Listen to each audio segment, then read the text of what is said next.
What's up, you guys? Sean Ross Sapp, managing editor of Fightful.com, your leader in crossover combat sports coverage. We have FightfulWrestling.com, FightfulMMA.com, and now FightfulBoxing.com. We're here to talk Triple G Canelo II. The whole show, we got lots to get into. If you have never checked out Fightful.com, do so. Maybe you're into one, two, all three of those sports. We have ways that you can divide them up. Just check it out. I am here with our Fightful Boxing lead writer, our insider, Carlos Toro. Carlos, how are you? Doing pretty good, Sean. Boy, this was an amazing main event. This was an amazing fight card. Overall, I honestly could not have asked for a better night of boxing, although some people may disagree with what the final decision, including myself, but we'll get through that for the whole show. If you guys are unfamiliar with Carlos, he's been credentialed for several events. He's covered events all over the New York area, in California, in Puerto Rico. He is one of the real emerging boxing writers on the scene. Every other week, he does the Fightful Boxing newsletter, which drops on Thursday mornings, every other Thursday morning on FightfulBoxing.com and Fightful.com. It is a great way to stay in touch with boxing if you're a casual fan or a hardcore fan. He's getting exclusives all the time. Make sure you check him out. Follow him at Carlos Toro 360. I am here. I can't even say to run the point guard. I am the Derek Fisher to Carlos's Kobe. But let's talk about this show. I can tell you from an absolute casual boxing fan's perspective, outside of the incredible wait time before that main event and really the co-main event, this was a boxing card from heaven. This was just a bunch of exciting fights, three of which had finishes, and then a main event that was a classic that left me immediately wanting to see these two guys fight again. From your perspective, how did this show resonate?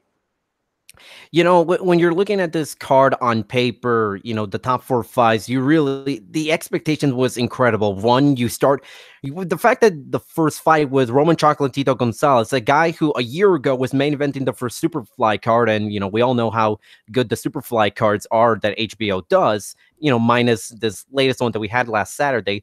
You know, Chocolatito is, you know, when you're talking about the lower weight classes, you know, from 115 to below in the last 15, 20 years, Chocolatito has been the number one guy. He is an absolute legend, first ballot Hall of Famer, in my opinion. And to have him start this pay-per-view event just shows how absolutely stacked this was. And you got Gary O'Sullivan against David Lemieux, which was a grudge match that ended extremely quickly, probably faster than any human being on this planet would have ever expected. And then we got Jaime Munguia, who once again showed us he is a megastar in the making, a long-term project, even though it's kind of weird to call a world champion a long-term project, but he is that.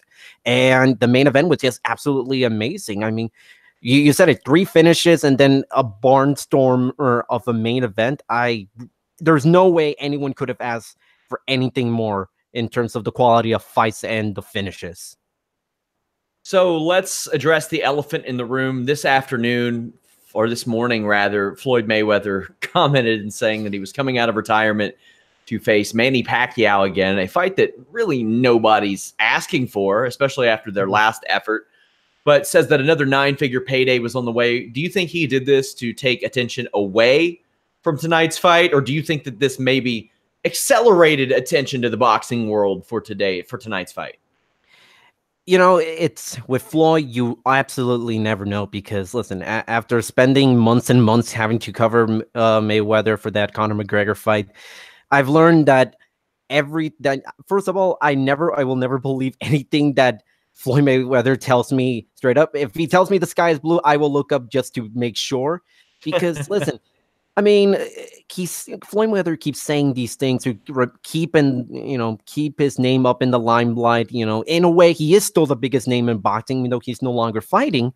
And, you know, with this one, I would normally say it's just smoke and mirrors. Nothing, you know, there's nothing to this. But when you saw the videos and you saw kind of Manny Pacquiao sort of get a little bit into it, that's when I kind of thought, you know, this might actually be something. Floyd might actually be onto something, because if we recall, you know, a couple of weeks ago, Floyd said, listen, I want to talk to Manny about making a fight together with him. Not Floyd versus Manny too, but Manny versus Mikey Garcia, because both are technically able to sign with whoever they want, and Floyd's a promoter. But this Floyd versus Manny Pacquiao, again, as you mentioned, it's a fight no one wants to see after the absolute, I don't even know what to call it, disaster that the first fight was. No one wants to see it, but at the same time, everybody's going to tune in because it's Floyd Mayweather, it's Manny Pacquiao, and coming out that win over Lucas Matisse, Manny Pacquiao still is as popular as ever, especially in the post-Mayweather era. Also, Floyd Mayweather's record was broken recently. I'm sure he'd love to just create a little more drama about that, right? Yeah, it's funny. Don't pretend he doesn't care, but he cares. Oh, he absolutely cares. So, he was with Sean Givens over there in Tokyo, and Sean was telling Floyd, listen, hey, this is Thai guy who's got to 51-0. That doesn't mean anything. It was like, well, if you're mentioning his name, it's because it means something. And because of the way Floyd talked throughout the whole months leading up to the McGregor fight about 49-0 versus 50-0, and then all of a sudden this 105 guy from Thailand just suddenly breaks it. It's, in a way, Floyd's always about the records. He's always about more. He's always about getting any win possible, whether it be in the ring, out of the ring as a promoter. And, if I would believe that Floyd wants to come back to the ring, because it's another, as he said, nine figure payday, no matter who he fights. He could, I bet you he could fight any of us or the both of us at the same time, and he would make a healthy 20 million. I would agree. On to tonight's show. Was there anything on the prelim card that stood out to you that the viewers should know about? Mainly, Virgil Ortiz, who was, I guess, in the main event, I guess, quote unquote, of the prelim fight. He won his fight by second round TKO, against, I will get his name in a sec, against Roberto Ortiz. I wanted to make sure which Ortiz, because there was another Ortiz fighting on the prelim, so I don't want to confuse which of them. But Virgil Ortiz is a fantastic prospect. And, he's one of those guys that, Golden Boy has kind of under his pocket that not a lot of people know about, but he's one of those guys that's going to be a real player, maybe sometime in mid-summer 2019, start of 2020. And I think he's a guy that I think people should watch out for, because if there's another major pay-per-view Golden Boy is going to be promoting, I am almost 100% sure Virgil Ortiz is going to land himself somewhere on that pay-per-view card. He was actually going to be on the pay-per-view card if any of the other fights fell through for any reason. So Virgil Ortiz right up there for being one of those guys that, just like Joseph Diaz Jr., who last year on the first Canelo over the Triple G card, and the way fringe contender at the time, big name prospect, he won his fight impressively. And look at him, about 6 months later, 6, 7, 8 months later, he got a title shot against Gary Russell Jr. So the pay-per-view portion of the show was kicked off by Roman Chocolatito Gonzalez.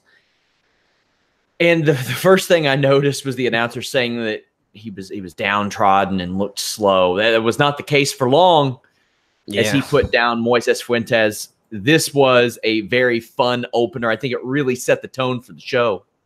Absolutely. I mean, the first round was definitely a very uncharacteristic round for Chocolatito, but I more credit that to the fact hasn't fought in a year, and he hasn't won a fight since 2016, because his 2 fights in 2017 were to Shisake Sorungvisai, which, the first one was a hell of a fight of the year contender. Second fight, that's when it kind of really showed people that Chocolatito, he's no longer that pound for pound king that everybody was expecting. But this was a very, very good win. Moises Fuentes is a guy, he's not just some guy that you picked off the street. Moises Fuentes, his resume is a very impressive one. Former champion at 105 pounds. The list of names he's fought is very, very impressive for guys who follow, for fans who follow, the sort of 108, 112, 115 pound divisions. And, as the second round started going, we started to see a little bit more of that old Chocolatito. Even by the end of the fight, I wouldn't quite say it was old Chocolatito, but, this was a fight for him to slowly get his confidence back up. He wasn't aiming for a knockout. He was just looking to get rounds, looking to get his speed back. 2019 might be different. Chocolatito could be in line to face Donny Nietes for the WBO super flyweight title, which is vacant because Donny Nietes versus Aston Police Day's fight last Saturday ended in a very controversial split draw, which I'm thankful we didn't get that on this main event. So, but yeah, Chocolatito versus Donny Nietes, if that fight happens in 2019, that is already, a lot of people would probably vote that as fight of the year on paper, because Donny Nietes and Chocolatito are, the two biggest names of the last 15, 20 years when it comes to those lower weight classes. So it's good to have Chocolatito get that win, and win impressively.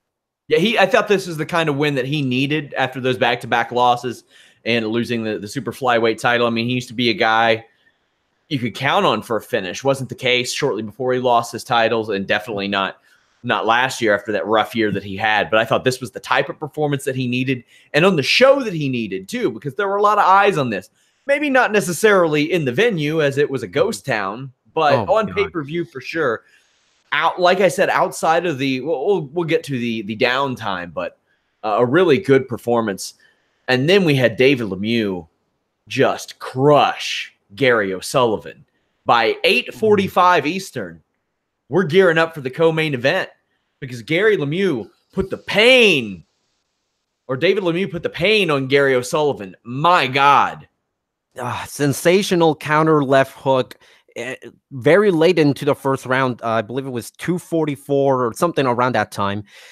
This was, Lemieux from the start. We saw the old Lemieux, where he would just come out and pressure you and just land all those haymakers to start. This was a completely different David Lemieux from the one we saw last December when he just absolutely got outboxed by Billy Joe Saunders. And honestly, this was, in my opinion, this was the most intriguing fight of the entire card, except for the main event, because of the animosity between these two. At first, this just came out as a social media battle between the two, and then just evolved into a fight. O'Sullivan, for months, he had been claiming that he was going to be the next guy in line to face Canelo Alvarez after this rematch.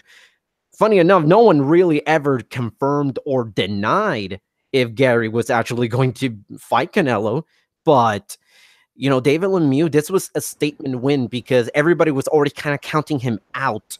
It damn sure was a statement win. It was a statement win. Not just that, the animosity, as I mentioned, was intense. Just basically, the way, if any of you that did not watch the undercard press conference, it was just to show how much, disdain these two had. Lemieux said, and this is in an interview, to tell you the truth, when I heard the story that Gary O'Sullivan beat his girlfriend, which is a story from a few years back, any man that beats some woman is a coward, but there's always consequences. If that's the case, that he didn't do it and the charges were dropped, then okay, no problem. But he looks like the type to beat women. And this was absolute chaos between the two. I mean, even the face-off was probably the most interesting one out of the entire card, even more so than the main event, where Lemieux was just standing there and Gary O'Sullivan was having the bare knuckle stance and just trying to dare Lemieux to just attack him right then and there, just days before the actual fight. And Lemieux absolutely needed this win because now he has a shot at the WBA title and will most likely now fight Canelo Alvarez in December at MSG. Reminder, guys, you can get more of Carlos's great boxing coverage at FightfulBoxing.com. We have registered that domain to make it easier for you guys. Check this out. That Fightful Boxing newsletter drops every other Thursday, and he does a lot of great interviews. Carlos also does a lot of interviews on the wrestling side of things, speaking to guys like Pentagon and Sexy Star. When everybody in the wrestling world said that Sexy Star was retiring, Carlos had the scoop on that. Also, you'll notice over the last week, you've heard a lot of people say, oh, Pentagon clears up that he's not going to WWE. Our boy Carlos had that, I don't know, a month and a half, 2 months ago. I think you had it 2 months ago, and we held off posting it until All In Week. Yeah. to Yeah, promote the show. we held it off until All In Weekend. But even then, when I spoke to Pentagon back in May, he was telling me, "No, I haven't heard anything from WWE." Not a thing. Up next, the co-main event of the night. And this had an extended break as well. So maybe for those who are kind of new to this, explain the downtime in between the second fight, the third fight, and then the third fight and the fourth fight, the main event.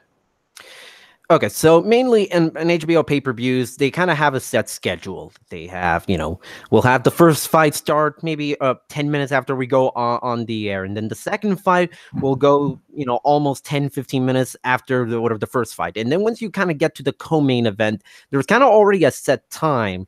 And the set time for that was already around, say, 9:15. Right, give or take around 9:15. And the problem with this is because they couldn't just get these guys out there 5 minutes, 10 minutes after the second fight because, the way boxing does is, they wrap their hands way kind of late into this. It's not like UFC where it's, all right, fight happens 5-10 minutes later, or we got the next fight, because wrapping your hands is significantly different than how it is in MMA. And I think part of the problem was that no one expected Lemieux to get a first round knockout. I think a lot of people expected this to be at least 8-9 rounds deep. And with Munguia, they were showing this like HBO wanted to really, strike a point that Munguia is this absolute monster. You can't even call him a prospect because he's already a world champion, but like he's 21 years old and he's already a absolute killer at 154 pounds. So you're really gonna have to, really make sure the audience at home knows who Jaime Munguia is, because let's face it, HBO's boxing viewership numbers have gone significantly down, and there's still a lot of boxing fans that didn't know who Jaime Munguia was. So there was time. HBO definitely set time to really talk about Jaime Munguia. And I don't know if you noticed, Sean, but they did not mention a single word about Brandon Cook in that entire break. Like, what I think it was like 20-25 minutes. It was all Munguia, not a single word about Brandon Cook. You would think that they knew the fight was going to end in the third round, which doesn't explain why we had a 90-minute wait for the main event. Also, another thing with the main event, they got to wait for the bar crowds too. You got people going to bars all around the world. They get prices per head on stuff like that. That's why you see UFC fights and the main event never starts until midnight, because they want the bar crowd who show up at a certain time and are conditioned for that. But Munguia defeated Brandon Cook by TKO round 3 to retain the WBO junior middleweight title. And I thought the 30 to 45 minute wait was extended, but this got me right back up for it. Jamie Munguia, an awesome performance. Yeah, it's absolutely awesome performance, and I think it kind of revitalized the hope of some people that were kind of felt a little bit off from Munguia's win over Liam Smith back in July, which, by the way, that was still a really impressive win. But the problem with that Liam Smith win was that Liam Smith exposed so many weaknesses in Jaime Munguia's game. Munguia's a guy that just keeps pressing forward. He still doesn't really know how to fight back. He leaves himself extremely wide open whenever he throws his hooks and his overhand rights. But I thought Munguia looked much tighter in terms of his stance, in terms of his punches. He didn't throw any wild, or at least didn't throw too many wild punches as he did in the Liam Smith fight. I think he looked a little better. But, there's still a lot of holes in his defense. And really, again, he's still a long-term project, because let's face it, if you put Jaime Munguia up against a Jarrett Hurd or an Erislandy Lara or Jermell Charlo, I would think Jaime Munguia would lose to all three of them based on experience, based on technical prowess. But Munguia is he's a guy that you see and you kind of don't really care about all his weaknesses in the game, because he just gives you an absolutely incredibly entertaining fight.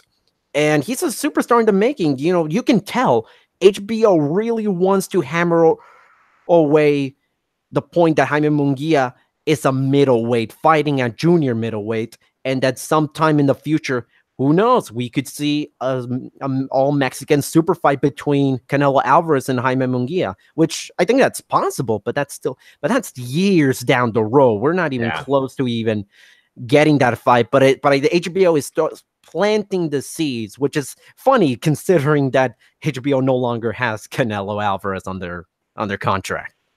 Let's talk about Canelo Alvarez, and we talked about the wait. 90 minutes before this fight occurred, you mentioned on Twitter at Carlos Toro 360, you could have played the entire first fight and then some during that break, but Canelo Alvarez defeated Gennady Golovkin by majority decision. It was 114-114, then 115-113, and then 115-113 to win the unified WBA Super, the WBO, the IBO, and Ring Magazine middleweight titles. This was an instant classic. This fight was a blast. I'm going to ask you, how did you have it scored? I had it scored 116-112 in favor of Golovkin. And funny, it's not because I thought Golovkin won the first fight and I wanted to see him win the second fight. No, because I actually had the fight scores to draw the first time around. And in this fight, I had, and right before the fight, your audio's cutting out a little bit. I also had it cut, or had it at 116-112. Anybody who's saying that this was a robbery, I don't quite get with that. I do think that Triple G won the fight. I thought that he won the first fight, and I think that that's unfortunate. But I'm ready for a third one. And Carlos, to me, anything that makes Teddy Atlas piss his pants on ESPN is good for the sport. I've got no audio for you right now. You're going to have to reset it or something. Exit and re-enter. Either way, it is a giant point of controversy right now, the scorecards. I've got people that are popping up on my timeline saying, oh, I've never seen it. I've never seen a card for Triple G. I've never seen a card for Canelo. These cards are all over the place, my friends. Scorecards everywhere for this. And it was like that the entire fight. Like, I couldn't have disagreed more with Harold Lederman's cards throughout the duration of this fight until the later rounds. I thought that Triple G really turned it on. Even though Canelo was pressing forward at almost all times, Triple G was able to stagger Canelo a couple of times and really, I thought, ran away with this fight. Canelo picks up the win. For the boxing world, is it good? Is it bad? Canelo's a younger fighter. He's got more upside. They're going to run this back again. There's no way that they don't run this back again. And you see people saying definitively, Canelo won, Triple G won. It was a robbery this way. It would have been a robbery the other way. If this would have been a draw, if this would have been scored for Canelo, or if this would have been scored for Triple G, I got no problem with it, man. That's the kind of fight this was. And I had people saying, oh, you scored it 8-4, but you're saying it's a razor-close decision? That's dumb. Well, that's not the way that fights work. You can be driving 1 mile an hour faster than somebody through an entire race. But if they come ahead and they beat you, they cross that finish line before you, they step on that gas a little bit harder, they're going to take it. This was a very, very close fight. And anybody who will tell you any different is wrong. We're waiting on Carlos to rejoin us, but I want to know how you guys scored it. So if you're watching live, I want you to let me know in the live chat. If you're watching after, let us know in the comments section. But Canelo said that he is open to a rematch. And I thought that his cardio held up pretty well. He got staggered a couple times. And he got cut in the 8th round. You saw Triple G really attack that cut. And, you know, the judges see blood. They score that. They really jump in on that. But apparently it was the way that I saw it, the HBO announcers at the very least seemed very pro-Canelo. Seemed like they were really – they made it seem like the fight was out of reach for Triple G, and I didn't see that. And none of the judges at ringside saw that either because their scorecards were razor thin as well. Somebody says, Canelo ended strong? LOL. He did end strong. He had a great 12th round. That was I gave him rounds 2, 3, 5, and 12. I thought the round 12 was the first round that Canelo had won since round 5. I thought that Triple G took 6, 7, 8, 9, 10, and 11. I thought he really ran away with the fight in the later rounds. However, when Triple G was throwing shots, and we'll wait to hear back from Carlos about this as well, it seemed like arm punches against clean power punches from Canelo. The straight punches of Triple G would land. He wasn't guarding his body that well, and Canelo was going right back to the well over and over again. Triple G found success early with jabs. We are rejoined by one Carlos Toro. Yeah, apologies. For some reason, my laptop's not doing so hot with Google Hangouts. I don't know why. It's just we'll get back into the fight. How'd you have it scored and why? Okay, so I had it 116, 112 Golovkin, and I loved Golovkin's start better in this rematch compared to the first fight. The issue with, I don't know why, I do kind of have the scores of the judges. They just need to pull it up for a second. But basically, the last 4 rounds, I thought Golovkin won all of them based on just fact that the flurries he showed, the rallies he had were just absolutely incredible. And for some reason, the judges didn't quite see that. I mean, granted, a lot of the rounds were very, very close. You really could have given 4 or 5 of them to just about anybody. And all right, so right now the last 4 cards. Funny enough, the one of the 2 judges, Dave Moretti, scored the final round in favor of Canelo. Actually, both judges that had Canelo winning actually scored the final round in favor of Canelo. I had him winning that round too, and I thought it was the first round that he had won since the 5th, personally.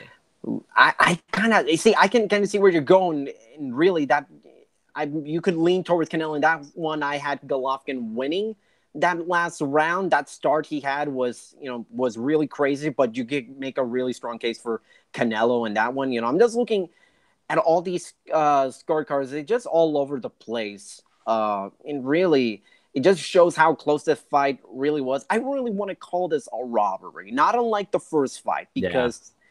This really, although I do feel that Golovkin deserved the win in this one, but really a lot of the rounds were just extremely close. The first fight was pure incompetence or corruption, one or the other. I'm leaning towards incompetence, being that the culprit is Adelaide Byrd. I don't know that she is competent enough to be corrupt, to be quite honest with you.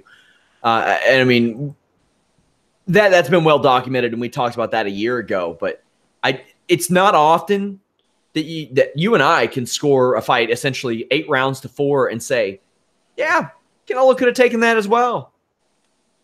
Yeah. I mean, let's face it. And I honestly, when I was scoring this fight, I really had to take a second, just think, really, what did I value more in that round? Did I value Alvarez's body work? Because it was really impressive. But Golovkin's jab, which was, the key to him, doing well enough to win the first fight, that his jab was doing really well. But, the more you kind of see this fight, you're seeing shades of what Golovkin could have done better in the first fight. And the biggest thing is that Golovkin didn't work the body enough. And that was part of the problem, because Alvarez worked the body and he eventually managed to get a good rally at the end of the fight. But when you get Golovkin, all he did was just target the cut that was right above Canelo's left eye. And you're just kind of thinking, this would be so much better for Golovkin if he really just worked on the body, which really was more or less his bread and butter for the majority of his career. But he just refused to do that. I don't know if that's Abel Sanchez is saying he doesn't really need to work that much, because they felt that even with landing 8 punches to the body in the first fight, they still won. So really, that you could really give it to just about anyone. But Golovkin, I think there were things in his game that I thought he also could have improved upon, but I still thought he won the fight. Do you think we see the rematch? It seems a natural progression. If not, who's on the horizon? Even if so, who else is on the horizon for Canelo? And how soon could we see a rematch? Just at a pure speculatory standpoint. Pure speculatory. If a third fight were to happen, and with Golden Boy handling Canelo. I'm not sure we'll ever get a chance to see Canelo Alvarez fight Gennady Golovkin a third time, unless it's for the undisputed titles, which would mean Golovkin would have to win either the IBF title back or would have to finally fight Billy Joe Saunders for the WBO title. At most, we could see this at the absolute earliest, end of 2019, 2020, because Really? Part of the problem is that Canelo got the WBA and WBC titles. That's fine. That's awesome. But that also comes with having to fight the mandatories that Golovkin never fought. And technically with Alvarez, he technically has 3 mandatories. He has 2 with the WBA, because David Lemieux is now the mandatory challenger to the WBA title that that Canelo has. But there's also the WBA regular champion, which is Ryota Murata, who is defending his title at the end of the month in Las Vegas. And the WBA has said for a couple of years, we're going to get rid of the regular titles and we're going to have the regular champions fight the super champions. And whether or not people actually believe that or the effort is genuine, that's a completely different story. And that's just from the WBA side. There's also Jermall Charlo, who is the interim WBC champion. And he's I believe technically he would be the first in line if we're to go by the rotational system that the governing body set itself for Gennady Golovkin. First it was, when Golovkin as a regular unified champion, going back to the Daniel Jacobs fight, Daniel Jacobs technically fulfilled that mandatory for the WBA.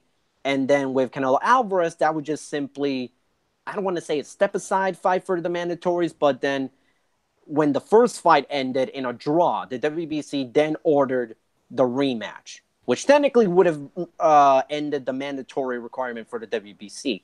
But because the fight never technically happened in May 5th, technically the WBC doesn't have its mandatory set. So now technically the first man in line should be Jermall Charlo, but because David Lemieux is the mandatory challenger to the WBA title, and David Lemieux is a Golden Boy fighter, and so is Canelo, the natural fight to make, or at least the easiest, would be December 15 or December 14 at MSG, which is already reserved for Canelo Alvarez if he had won.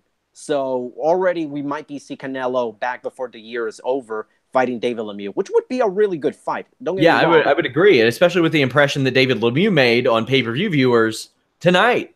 And I was also wanted to ask you, Gennady Golovkin, he's 36 years old. Canelo Alvarez, 28, obviously many more years ahead of him. He said this was the first half of his career and that this fight launched the second half of his career. Now, the first half of his career was 13 years. So if you listen to him, he wants to fight until he's damn near or well past 40, apparently.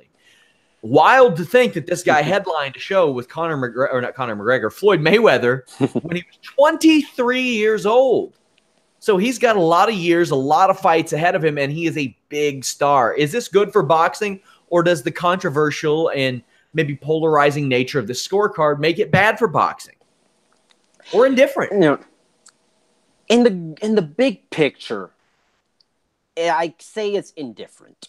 And because going back to that Mayweather-Pacquiao fight, everybody thought boxing is dead. This was a travesty. I mean, the fight was a travesty, and that I think it was 4.6 or 4.8 million people paid $100 to watch that fight. A lot of people already kind of counted boxing dead. Well, since then, we've had Keith Thurman and Danny Garcia do almost 4 million viewers on CBS. We've had Showtime just emerge as this huge television giant in boxing, finally beating HBO in the rivalries. And I do think there is no more rivalry. Showtime clearly is the superior brand in terms of the premium cables showing boxing. And now we got PBC signing this massive deal with Fox, Top Rank signing a broadcast deal with ESPN. And Matchroom Boxing going with DAZN on that 8-year, $1 billion deal. So really, it's kind of, I don't want to say it's indifferent, because it feels kind of disingenuous to say that this fight the result is indifferent. But boxing finds its way to create new stars. Boxing finds its way to maintain relevancy despite what the naysayers say, or that pay-per-view is there, that the viewership numbers are down. Even with all of the, negativity that people may have, boxing will always find a way to make itself relevant. And, as much as people would love to have Gennady Golovkin emerge victorious, Canelo is much younger. He's already a proven star for years. He is the guy who is going to carry boxing into the next generation. Him and whoever emerges victorious out of a possible Anthony Joshua and Deontay Wilder fight. Those are the guys for boxing for the next 10, 15 years. I see so many guys who could be those transcendent stars. It's a matter of getting them on the same page and getting fights like Triple G versus Canelo that get the whole sports world talking. The sports world was talking about this fight tonight. I have no doubts that Deontay Wilder and Anthony Joshua could get the sports world talking. I think that Wilder and Fury could have got the sports world talking, even because Tyson Fury is, he's a wild dude. I think that there are a lot of names like that. And you mentioned naysayers. Hey, I was one about that DAZN service. I was snickering about that a while back. They're looking like a real player right now. They're looking like the real deal. The Bellator content that they're getting in addition to all the boxing stuff as well. I see boxing right now, and a couple of years ago when we started Fightful.com, boxing was almost, I don't want to say the black sheep of the site, but what was on the horizon then? And then I remember there was the awesome Jeff Horn and Manny Pacquiao fight. That had me pumped for Jeff Horn, and I wanted to see them run it back. It never got to happen. You see Wilder and Joshua always talking. It just hasn't happened. It felt like McGregor and Mayweather was never going to happen, but that was a sideshow circus fight anyway. Fury and Wilder yanked. How can things shift to make these fights that people want to see? Because there's plenty of them right now. Really, it all stems back, and this is not a new thing, it all stems back to promoters and networks and the boxers aligning themselves to their promoters, and and that's been a major problem, because as much as people like to give flack to the UFC, the end of the day, UFC is the one company that has all of these fighters. So making those fights is almost second nature.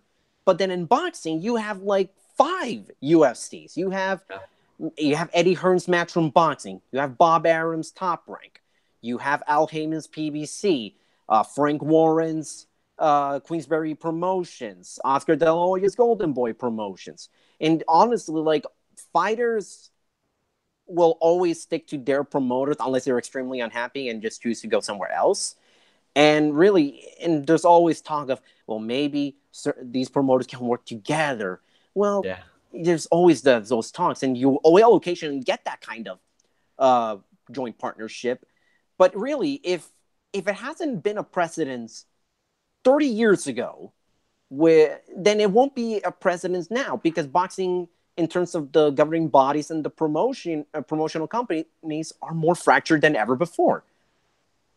I think that boxing right now has the potential for more stars than MMA right now, as things stand. And I mean that with Ronda Rousey gone, GSP, you don't know what's going to happen with him. John Jones is on the shelf. And, I sat there and I watched a show from Moscow, Russia in the morning. I love MMA, but right now you've got guys like Lomachenko and Crawford and Golovkin, Canelo, Kovalev, even like Joshua, Wilder, and Fury. Those 3 guys, I look at them and I'm like, man, I'm ready to watch them throw down.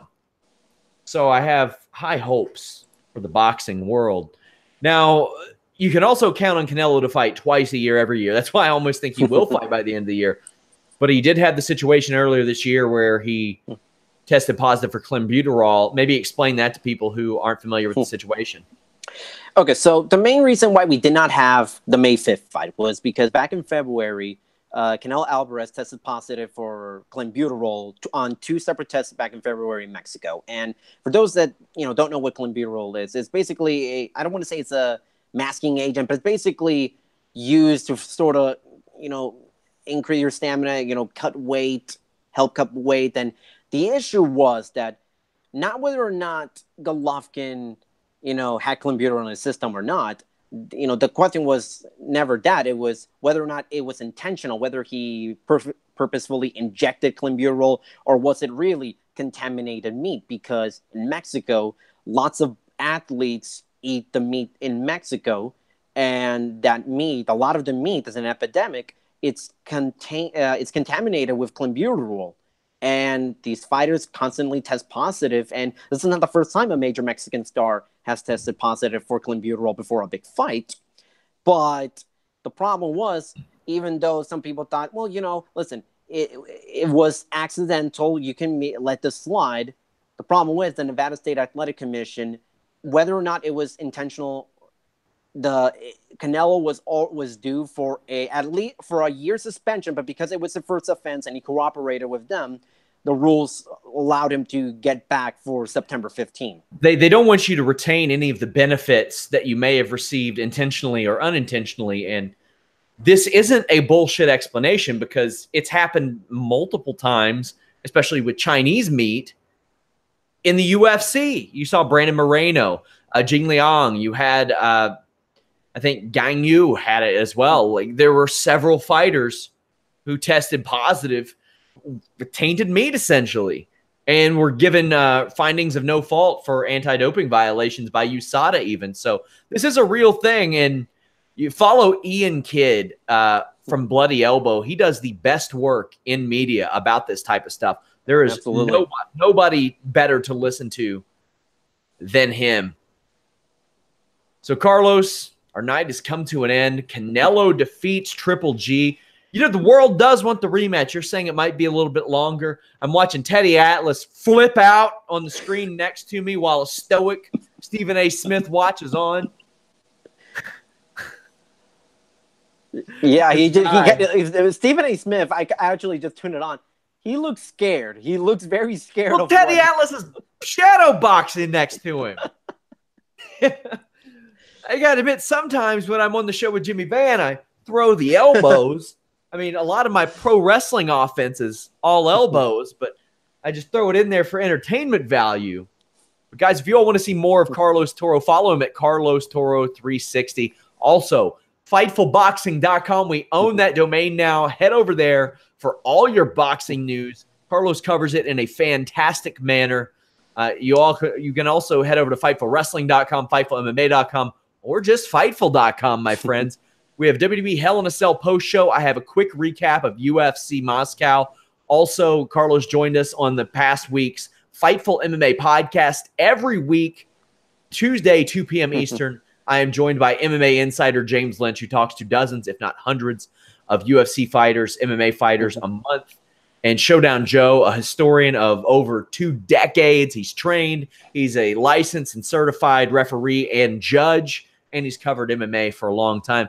Carlos, as we head out, any last words on tonight's show? If anything, I hope this card with the finishes and the fantastic main event get you to know more about the sport. Again, you can go to FightfulBoxing.com or Fightful.com in general. But really, this is a fantastic day for weekend for boxing, and it just shows that even though, yes, there is in a way it's more fragmented than ever before, but there's so many more options to watch now. I mean, next week is Anthony Joshua versus Alexander Povetkin, and then the week after that is Ryota Murata versus Rob Brandt, and then in October we got Billy Joe Saunders fighting, Daniel Jacobs fighting. It's now at the point where every week you're going to have some way to watch boxing, whether it be ESPN or Showtime, HBO, Fox, DAZN, whatever. I think this is a great time to be a boxing fan because now, in a way, there are companies and broadcast channels that U.S. fans have that they never would have imagined before. We're getting Japanese boxing every other week now here in the U.S., and I absolutely love it. And Japanese boxing is humongous. It's wildly entertaining, and I think this is a fantastic time to be a boxing fan. Meanwhile, I'm struggling to figure out how to stream an emulator off of my PC or just download. Hey, somebody help me out. Somebody who's hooked up in the emulator world knows how to run one. I can't run a Raspberry Pi on PC, so teach me how to do this. If Getting ready for that Fightful Gaming?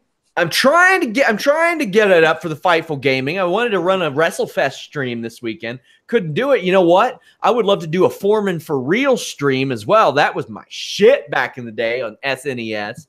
I would love to do some stuff like that. So guys, if anybody knows how, help me out. If you're having trouble keeping up with the boxing world, maybe you just dip your toes in and you want to dive in, or you just want to kind of test the water, FightfulBoxing.com. Carlos does a fantastic job keeping you updated. And maybe you're like, you know what? I can't keep up every day. That Fightful Boxing newsletter every 2 weeks is worth your read. Carlos is at Carlos Toro 360. I am at Sean Ross Sapp. We are at Fightful Online and Fightful.com. Thank you guys so much. If you don't mind, leave us a thumbs up. Hit us with a subscribe. There's a little bell that you can tap and learn when we go live. We're out.